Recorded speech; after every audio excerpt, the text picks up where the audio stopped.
Hi guys, आज हम पढ़ेंगे चय, प्रकोप, प्रशम की परिभाषा अष्टांग हृदय के अनुसार या आचार्य बागभट्ट के अनुसार। इससे पहले वाली वीडियोस में हम वात पित्त कफ तीनों दोषों का वर्णन तीनों आचार्य के अनुसार तथा उनके कर्म, उनके गुण, उनके स्थान, उनके प्रकार, उनके प्रकारों के स्थान, गुण और कर्म हम तीनों आचार्यों के अनुसार पढ़ चुके हैं। तो आप चैनल पर जाके वीडियोस चेक कर सकते हैं। और आयुर्वेद का प्रयोजन तीनों आचार्य के अनुसार, आयुर्वेद का अवतरण तीनों आचार्यों के अनुसार, आयुर्वेद के अवतरण का कंपैरिजन और स्वस्थ पुरुष की परिभाषा आचार्य चरक के अनुसार पढ़ चुके हैं। तो आप चैनल पर जाके वीडियोस चेक कर सकते हैं, सुन सकते हैं, रीड कर सकते हैं, राइट कर सकते हैं, लर्न कर सकते हैं। जैसा आपको कंफर्ट हो आप वैसा कर सकते हैं। तो गाइस, आज हम देखेंगे चय, प्रकोप, प्रशम की परिभाषा अष्टांग हृदय के अनुसार। तो सबसे पहले चय देखते हैं। चय को संचय भी कहते हैं। चय का श्लोक देखते हैं।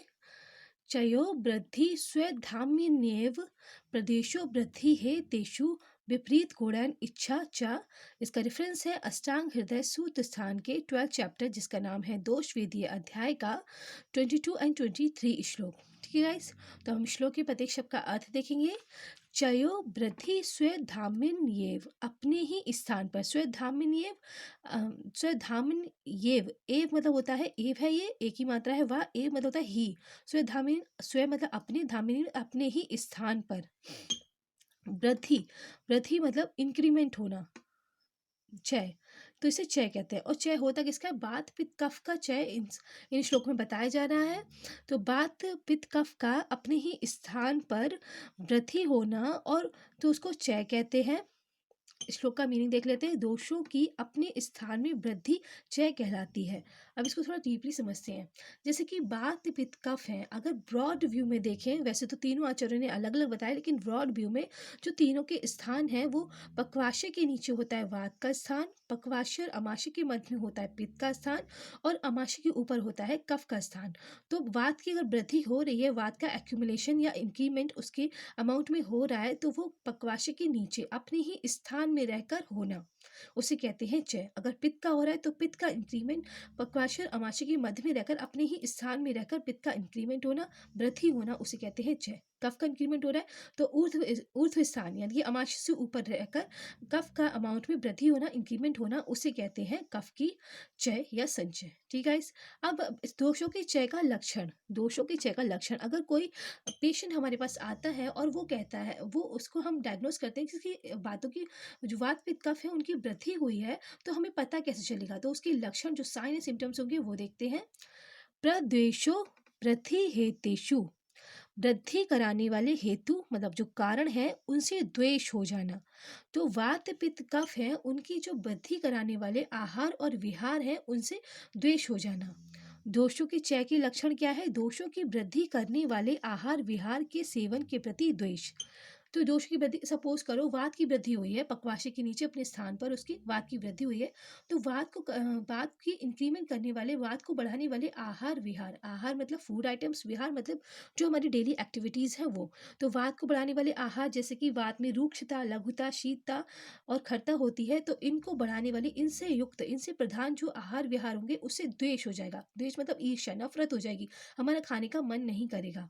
और उनसे रिलेटेड विहार, विहार मतलब जैसे कि वात से रिलेटेड जो विहार हैं, उनसे जिन विहारों से रुक्षता, लघुता, शीतता, खरता उत्पन्न होती है, जैसे कि बाथिंग, स्लीपिंग, वॉकिंग, टॉकिंग, जो इन सब से अगर ये बहुत ज़्यादा अमाउंट में करते हैं तो वात बढ़ने लगता है। तो हमारा मन करेगा हम चुप बैठें, ज़्यादा बात ना करें या सो जाएं, या फिर ज़्यादा ठंडी चीज़ों का, ठंडी हवा में ना जाए, ठंडी चीज़ों से छुएँ ना, फर्श पे चले तो चप्पल पहन कर चलें। तो ये सब होता है। अगर वात की वृद्धि होती है तो आहार विहार से द्वेष होने लगेगा, और उनसे विपरीत गुणों वाले औषध आहार विहार की इच्छा होगी। तो विपरीत गुण वाले, जैसे कि वात की वृद्धि हुई है तो वात में रुक्षता, लघुता, शीतता, खरता होती है, तो इनसे विपरीत यानी कि स्निग्धता, शीतता, स्निग्धता, उष्णता, गुरुता, मनता, इनसे विपरीत जो आहार विहार है उनसे इच्छा होने लगेगी, मतलब उनसे प्रेम होने लगेगा, हमें मन करेगा कि हम उन चीज़ों को खाएं। ठीक है। तो ये है चय के और उसको पहचानने के लक्षण। चय हुआ है तो उसके लक्षण के कैसे पहचानेंगे? अब गाइस, हम आते हैं प्रकोप पर। प्रकोप का श्लोक देखते हैं। कोपस कोपस्तु उन्मार्गामिता लिंगानां दर्शनम स्वेषां स्वास्थ्यम रोग संभवा अष्टांग हृदय सूत्र स्थान के 12 चैप्टर यानी कि दोष विधि अध्याय का 23 श्लोक। तो प्रकोप में बता रहे हैं कोपस्तु उन्मार्गामिता। तो कोप में क्या होता है, उन्मार्गमन हो जाता है। वात आदि दोषों की उन्मार्गामिता, दोषों का अपने स्थान से गमन कोप है। जैसे कि अभी हमने देखा संचय या चय में वात की वृद्धि हो रही है पक्वाशय के नीचे।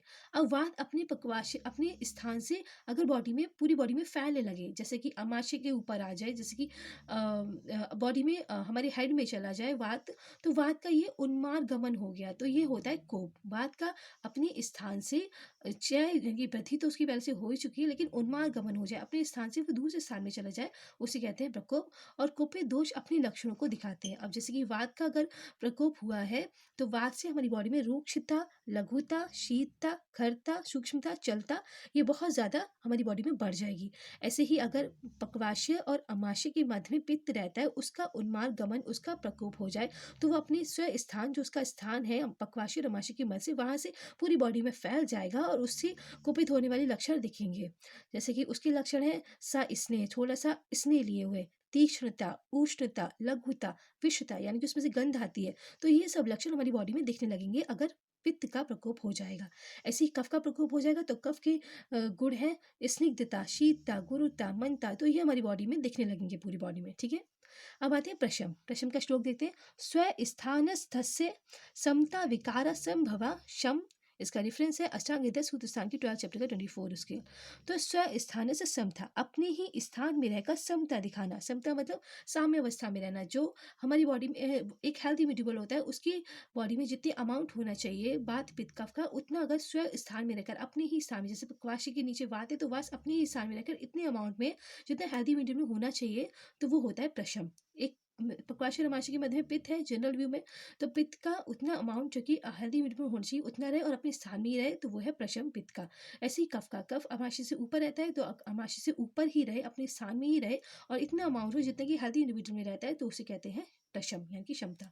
स्वस्थान से समता। अब विकारा असंभव, अगर ये हमारी बॉडी में होता है, ये प्रशम अवस्था होती है, तो विकार असंभव, विकार संभव नहीं है, असंभव है विकार, शम, तो इसे शम कहते हैं। अब इसके श्लोक का अर्थ देख लेते हैं। दोषों का अपने स्थान में साम्य अवस्था में रहने तथा व्याधि की उत्पन्न न होने को प्रशम कहा जाता है। ठीक है गाइस, तो गाइस ये था संचय, प्रकोप, प्रशम की परिभाषा अष्टांग हृदय के अनुसार। और इससे आने वाली वीडियोस भी हम संहिताओं के, शिशु संहिता के, चरक संहिता के और बागभट यानी कि आचार्य बागभट की संहिता जो है अष्टांग हृदय संहिता के, हम श्लोक आगे जो इंपॉर्टेंट श्लोक है वो देखेंगे, उसको आगे पढ़ाया जाएगा आपके वीडियोस में। और गाइस मैं आपको एक बात बताना चाहती हूँ कि जो वात पित्त कफ के प्रकार हैं, उसमें से पित्त और कफ के प्रकार का वर्णन आचार्य चरक ने नहीं किया, उन्होंने कोई भी टाइप्स नहीं बताया, तो उसकी वीडियो हम आपको अवेलेबल नहीं करा पाएंगे। Okay guys, thank you, have a nice day, जय हिंद, जय भारत।